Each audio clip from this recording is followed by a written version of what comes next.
તો ગૃહમંત્રી અમિત શાહે જમ્મુ કાશ્મીરના સીએમ સાથે વાત કરી। મહત્વના સમાચાર, અમિત શાહ ઓમર અબ્દુલ્લા સાથે ફોન પર અમિત શાહે વાત કરી। અમિત શાહે ઉપરાજ્યપાલ મનોજ સિન્હા સાથે પણ વાત કરી છે। સરહદ પર રહેતા લોકોને બંકરમાં મોકલવા આદેશ આપવામાં આવ્યો છે। સીમા પર રહેતા લોકોની સુરક્ષા જાળવવા માટે કહેવામાં આવ્યું છે। ગૃહ રાજ્યમંત્રી વાત કરી છે તો અમિત શાહે ઉપરાજ્યપાલ મનોજ સિન્હા સાથે પણ વાત કરી છે।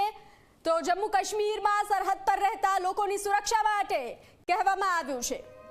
અમિત શાહે ઓમર અબ્દુલ્લા સાથે વાત કરી છે। જે રીતે ઓપરેશન સિંદૂર પાર પાડવામાં આવ્યું છે અને તેને લઈ હવે સરહદો પર પૂરી જાળવણી રાખવામાં આવશે। તો અમિત શાહે ઓમર અબ્દુલ્લા સાથે ટેલિફોનિક વાતચીત કરી છે। તો ઉપરાજ્યપાલ મનોજ સિન્હા સાથે પણ કેન્દ્રીય ગૃહમંત્રી અમિત શાહે વાતચીત કરી છે।